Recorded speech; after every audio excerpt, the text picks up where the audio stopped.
When the toddler years came round, there were no signs of the terrible twos, because Furaha was a happy toddler and sometimes quite mischievous and cheeky. In the morning she would wake her big brother up by tickling his tummy, to which he would giggle so loud he would fall right out of bed, only to laugh along with his little sister. Furaha was just learning how to brush her teeth, so after Orko did his in-shadow teeth, he always taught Furaha how to do her teeth. He always sang Furaha a nursery rhyme while she did it to help her with her brushing routine. Then it was time for breakfast. Furaha had already begun to eat solid foods at this stage, so she ate pancakes and eggs and bacon alongside Orko, who would cook them into the shape of a face just for her. "It wants to say hello," Orko would say as he put Furaha's plate on the table in front of her. As she ate it, Orko pretended to be dramatic about it, saying in the voice of the face of the plate, "Help me! Help! I'm being eaten!" And then he would topple over and fall off his chair, pretending to play dead, and making his toddler sister laugh. They would still go outside for some fresh air, but this time, as Furaha could walk now, they would play hide and seek in the meadow. First it was Orko's turn to look for Furaha. He counted, and then looked around for his sister. Just as he was about to give up, Furaha leapt out of nowhere and tackled him playfully to the ground. This resulted in a playful tickle fight turned into a tag game, with Orko scooping up Furaha in his arms and tickling her before he fell over onto the grass, both of them laughing all over again. Then it was Furaha's turn to look for Orko, though she could count perfectly when Orko floated away to hide, all the way up to 10. Ready? 1, 2, 3, 4, 5, 6, 7, 8, 9, 10. When Furaha went off to look for Orko, she had no idea he was hiding in the bushes until she heard him giggling. She became scared at first until Orko jumped out and called out "Boo!" at her. Furaha squealed, but then she and Orko laughed as the game turned into a fun-filled romp along the meadow, with Furaha pouncing onto Orko and playfully tackling him to the ground again. To wind down after all that fun, Orko took Furaha to the stream. It was a quiet, tranquil place where those who were lucky enough to find it were free to dream and explore what their hopes mean. Furaha and Orko would look at their reflections in the water together and watch them ripple away in the fast-moving current. Orko would then dangle Furaha over the water and she would splash about delightedly, splashing her brother. Should she keep still, fish would swim all around her hind paws. Orko would sometimes turn his bony-fingered blue hand into a fish and made it swim along beside her and nibbled her in the sides while she giggled so much.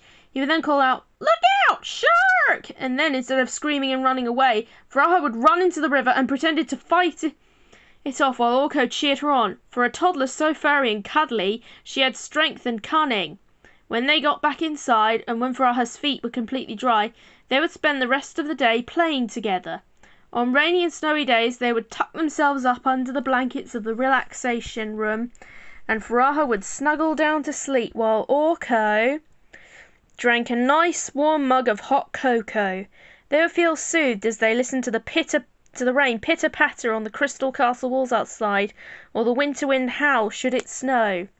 Among all those soft toys, cushions, pillows, duvets and blankets did the young toddler cub feel safe and warm, even with her brother by her side.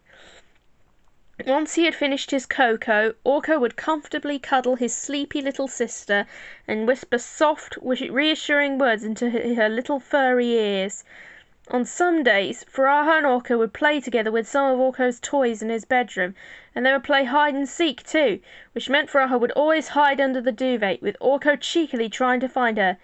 During evenings at dinner, they would always have roast chicken and vegetables together. Furaha was old enough to eat Orko's favourite dinner, and should she eat it all up and burp after her dinner, just like her brother after he eats, Orko would share a chocolate cake he had baked, with her help of course, with his sister. Sometimes they would share chocolate chip cookies. After they had eaten the chocolate cake, Furaha would have a chocolatey mess all around her face. "Ew!" Orko would say. "Have you been eating mud again?" Or when Furaha ate all the chocolate chip cookies on her plate, Orko would say, "Let's see, who has eaten the cookies, do you think? Mice? Rats? Bears? A certain lion?" And then he would tickle her, causing her to laugh. After they have eaten, Orko would go into the bathroom and wash Faraha's face with a soft, gentle green washcloth, which he made talking rhyme like he was a puppeteer, and used the bubbly lava to wash all the chocolate off Faraha's little furry face. Next it was bath time, and Orko and Faraha would enjoy the bubbles while engaging in a crocodile duck fight, with Faraha playing the duck and Orko playing the fierce crocodile. Of course, Faraha would always win over Orko, because according to her brother, Faraha's strong, but I'm stronger. After Faraha had gotten dry and had been brushed with a soft bristle brush, Orko would take Faraha upstairs into a special kind of attic.